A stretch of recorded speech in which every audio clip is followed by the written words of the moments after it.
Mission दरोगा के YouTube channel पर आपका स्वागत है। आज के वीडियो में जानेंगे पर्यावरण से संबंधित जो भी सम्मेलन हुए थे उसके बारे में। इससे पहले मैं आपको बता दूं कि मिशन दरोगा नाम से एक व्हाट्सएप ग्रुप चलता है। नंबर आप यहां पर देख सकते हैं और इस पर आप मैसेज करके जुड़ सकते हैं। और मिशन दरोगा का जो यूट्यूब चैनल है वो मेरे द्वारा चलाया जाता है। अब देखिए यहाँ जो मटेरियल जो दिया जाता है आपको शॉर्ट में बताता चलूँगा। लूसेंट, क्राउन, दृष्टि और घटना चक्र को फॉलो करके दिया जाता है। तो इसको करने के बाद आपका एग्जाम में एक भी सवाल नहीं छूटने वाला है। और डेली टॉपिक टेस्ट और फुल लेंथ टेस्ट यहाँ व्हाट्सएप ग्रुप पे चलाया जाता है। आप वहाँ पर जुड़ सकते हैं। और लगभग 100 लड़के दरोगा बन चुके हैं इस ग्रुप से। आपको ये भी बता दूँ, मैं भी वहाँ से जुड़ा हुआ था और मेरा भी सिलेक्शन फाइनल मेरिट में जाके रुका है। यानी मेरिट में मैं नहीं आ पाया। 2 बार मेरा हुआ था, 2446 और 2213 मेंस, और इन्फोर्समेंट में भी अभी प्रोसेस में हूँ। अब देखिए वहाँ पर करेंट अफेयर्स भी दिया जाता है और फोकस जो एग्ज़ाम रहेगा यहाँ पर वो बिहार एसआई, बीपीएससी, बीएसएससी और टीचिंग एग्ज़ाम जो भी सीटेट होता है, बीटेट होता है, इसके लिए भी एनसीईआरटी को लाया जाएगा इस चैनल पर। तो आप चैनल पर जुड़े रहें। अब आप देख ही रहे हैं यहाँ पर कितना अच्छा मटेरियल आपको मिलने वाला है। अब देखिए यहाँ पर मेरा एक्सपीरियंस है, इसको मैं आप देख सकते हैं खुद। अब देखिए यहाँ पर जो आपको बता दूं कि स्टॉकहोम सम्मेलन पर्यावरण से संबंधित यह प्रथम सम्मेलन था। और इस वीडियो में आपको क्या क्या मिलेगा आप यहाँ पर देख सकते हैं। एक बार शॉर्ट में सारे को मैं अभी चर्चा करूँगा और सारा जो है प्रीवियस ईयर पूछा गया है। तो आपको जो है यहाँ पर देख लेना है और समझ लेना है। और सारा लिस्ट मैं यहाँ पर दे भी चुका हूँ। अब देखिए यहाँ पर अब आगे डायरेक्ट आते हैं। स्टॉकहोम सम्मेलन क्या था? तो पर्यावरण से संबंधित प्रथम सम्मेलन था। और आपको ये भी बता दूं कि स्टॉकहोम सम्मेलन जो है 1972 में स्टॉकहोम जो कि स्वीडन की राजधानी है वहीं पर हुआ था। और इसमें यूएनईपी प्रोग्राम की स्थापना हुई थी। यूएनईपी का फुल फॉर्म होता है यूनाइटेड नेशन इन्वायरमेंट प्रोग्राम। अब आपको ये भी बताऊं कि 5 जून को विश्व पर्यावरण दिवस मनाया जाता है। और यह कब से मनाना चालू हुआ है? 1973 से। इसी में जो है यह सतत विकास पर प्रथम सम्मेलन था, स्टॉकहोम सम्मेलन। अब आगे बढ़ते हैं। देखिए स्पीड में बताना पड़ेगा क्योंकि वीडियो जो है लॉन्ग हो जाता है।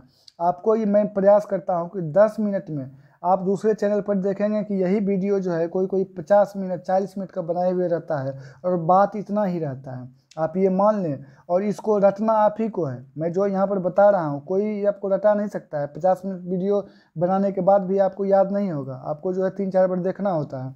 अब देखिए दूसरा है कि पृथ्वी सम्मेलन। पृथ्वी सम्मेलन यानी पर्यावरण से संबंधित ही है, तो इसलिए यहाँ पर पृथ्वी सम्मेलन आपको ले लिया हूँ। आगे है और जो भी 1972 के बाद बहुत सारे सम्मेलन और भी हुए थे, जैसे ओजोन संरक्षण के लिए या जैव विविधता के लिए, ये सब के लिए हुए थे। लेकिन ये पर्यावरण संरक्षण से संबंधित है। और यह 1992 में रियो डी जेनेरियो ब्राज़ील में है और यह भी पर्यावरण संरक्षण के लिए है। एजेंडा इसके लिए जो है निर्धारित किया गया था और उसमें लगभग 21 एजेंडा था। तो उसमें से कुछ एग्जाम्पल आपको यहाँ पर दिया हूँ। प्रदूषण हो गया, ग्लोबल वार्मिंग हो गया, ये सब संबंधित है इसी में। यानी रियो डी जेनेरियो 1992 का जो पृथ्वी सम्मेलन है, इसी में UNFCCC की स्थापना हुई थी और GEF की स्थापना। इसका फुल फॉर्म आप यहाँ पर देख सकते हैं, UNFCCC, United Nation Framework Convention to Climate Change. इसकी जो स्थापना कब हुई थी? इसी के अंतर्गत 1994 में। और मुख्यालय वान में है। वान जर्मनी में है। इसकी बैठक को ही कॉप बोलते हैं। आप जानते होंगे COP, conference of party. UNFCCC का बैठक जो होता है उसको कॉप बोलते हैं। इसका प्रथम बैठक कब हुआ था? तो COP 1 यानी उसको बोल दिए COP 1 1995 में। कहाँ हुआ था? तो बर्लिन में हुआ था। और COP 21 पेरिस समझौता आप नाम सुने होंगे, तो 2015 में हुआ था COP 21 पेरिस में। यह जो है पेरिस कार्बन डाइऑक्साइड, पेरिस समझौता जो हुआ था, कार्बन डाइऑक्साइड का उत्सर्जन यानी ग्रीन हाउस गैस जो भी है उसके उत्सर्जन से को कमी लाने के लिए किया गया था। तो उसमें और यानी पर्यावरण से ही संबंधित है। अब COP 26 जो है, COP 26 जो 2021 में हुआ था ग्लासगो स्कॉटलैंड का एक शहर है। ग्लासगो ब्रिटेन के आसपास है, यानी ब्रिटेन में ही सम्मिलित है।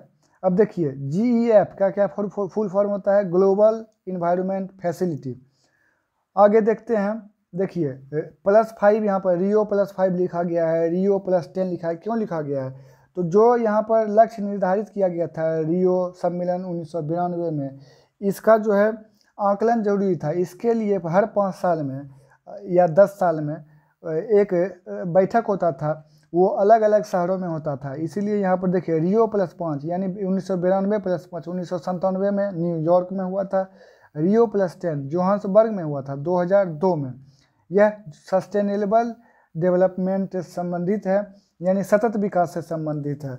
यह क्वेश्चन पूछा गया था इस बार का 2213 दरोगा पीटी में। सारा क्वेश्चन पूछा गया है, लेकिन ये ताज़ा में पूछा गया था।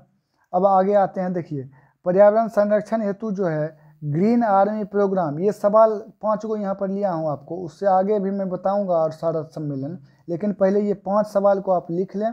इसका आंसर आपको कमेंट में आपको देना है, सारा का सारा आंसर आपको। ये सारा जो सवाल आप देख रहे हैं ये प्रीवियस पूछा हुआ है, तो इसका सारा आंसर जो है आप कमेंट में देंगे। कमेंट में आपको लिखना है क्या है, तो ग्रीन आर्मी प्रोग्राम पर्यावरण संरक्षण हेतु कौन सा देश लाया था। सिविलाइजेशन एंड क्लाइमेट पुस्तक के लेखक बखीरा वन्यजीव अभ्यारण्य, ये रामसर साइट में भी सम्मिलित है। ये कहाँ है, रामसर आर्द्रभूमि से संबंधित वीडियो में बना चुका हूँ, उसको भी आप देखिए। बहुत सारे वीडियो सुपर 100 टॉपिक सीरीज चल रहा है, इसमें आपको सुपर 100 टॉपिक दिया जाएगा, जो कि आपका लगभग 10 से 15 मार्क्स एग्जाम में बढ़ाएगा।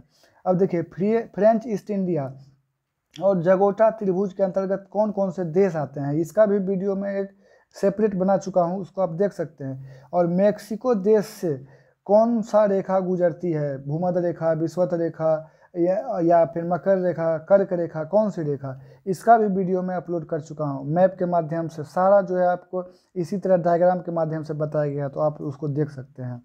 अब देखिए यहाँ पर ओजोन संरक्षण से संबंधित कुछ सम्मेलन हुआ था। वियना सम्मेलन 1985 में, मॉन्ट्रियल सम्मेलन 1987 में, आपको याद करना है, सारा पूछा गया है।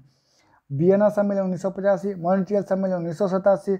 अब मॉन्ट्रियल प्रोटोकॉल जो है, यानी सम्मेलन में ही प्रोटोकॉल बोलते हैं इसको, तो 1987 में जो हुआ था, प्रभावी कब हुआ था, तो 1989 में। इसका मुख्य उद्देश्य क्या था, तो CFC क्लोरोफ्लोरोकार्बन, ओजोन जो है, ओजोन लेयर को यह क्लोरोफ्लोरोकार्बन बहुत ज़्यादा प्रभावित करता है, तो इसलिए इस पर प्रतिबंध लगाने की बात की गई थी। अब आपको ये बताना है, देखिए यहाँ पर ओजोन संरक्षण दिवस कब मनाया जाता है, 16 सितंबर। ओजोन सांद्रण, आप कब कहेंगे कि ओजोन लेयर डिप्लीट हो रहा है, कितना सांद्रण होता है, कितना के बाद डिप्लीशन चालू होने लगता है, यानी बोल सकते हैं कि ओजोन छिद्र हो गया। देखिए सामान्यतः ओजोन जो है सांद्रण, उसका कंसंट्रेशन 300 डॉप्सन होता है। आपको पता होगा कि ओजोन लेयर को जो है डॉप्सन में मापते हैं, तो ओजोन सांद्रण 300 डॉप्सन होता है, और 220 से नीचे जब आने लगता है तो बोलते हैं कि ओजोन छिद्र हो गया। मुख्य रूप से आपको ध्रुवीय क्षेत्र में इसका मिलता है ओजोन डिप्लीशन, ओजोन छिद्र पता लगाया गया था। अब देखिए ओजोन परत संरक्षण के कारण CFC CCl यानी carbon tetrachloride, methyl bromide, methyl chloroform, halons, ये सब जो है ओजोन परत को जो है प्रभावित करता है और निगेटिव इफेक्ट करता है। आगे आते हैं, देखिए कुछ सम्मेलन और है। हेलसिंकी सम्मेलन, यह 1974 में हुआ था, समुद्री पर्यावरण की सुरक्षा हेतु। उसके बाद लंदन सम्मेलन है 1975 में, समुद्री कचरा का निस्तारण हेतु लंदन सम्मेलन हुआ था। अब क्योटो प्रोटोकॉल, कुछ जो है ग्रीन हाउस गैस को कम करने के लिए कुछ क्योटो प्रोटोकॉल यानी हुआ था। क्योटो जापान का शहर है, यह कब हुआ था, 1997 में, और 2005 में यह लागू किया गया था। और यह जो है आपको ये बता दूं कि यह प्रथम बाध्यकारी, जितना भी सम्मेलन हो रहा था वो फॉर्मेलिटी था, लेकिन यह पहला सम्मेलन था जो बाध्यकारी था, इसको मानना जरूरी था। और ये इसमें भारत जो है 2002 में शामिल हुआ है। एक एक बात आपको कॉपी में लिखते जाना है। अब देखिए कोपेनहेगन सम्मेलन और कानकुन सम्मेलन, यह भी ग्रीन हाउस से ही संबंधित है, ये भी आपको ध्यान में रखना है। कोपेनहेगन सम्मेलन डेनमार्क की राजधानी है, 2009 में हुआ था। कानकुन सम्मेलन 2010 में, जो कि मैक्सिको में है, यह भी ग्रीन हाउस से संबंधित है। स्टॉकहोम सम्मेलन 2004, यह था खतरनाक रसायन और कीटनाशक का उपयोग पर प्रतिबंध या कम करना, स्टॉकहोम सम्मेलन 2004 में। नागोया प्रोटोकॉल जो है 2010 में जैव विविधता के क्षेत्र में हुआ था, नागोया प्रोटोकॉल 2010। कार्टेजेना प्रोटोकॉल 2000 में जैव विविधता से ही संबंधित है, भारत इसमें 2001 में ऐड हुआ था।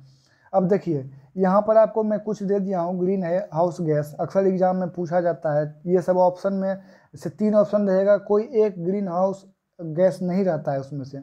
जलवाष्प सर्वाधिक प्रभावित करने वाला गैस है जलवाष्प।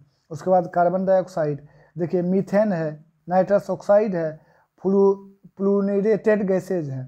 ये सब गैसेज जो है ग्रीन हाउस गैसों के अंतर्गत आते हैं।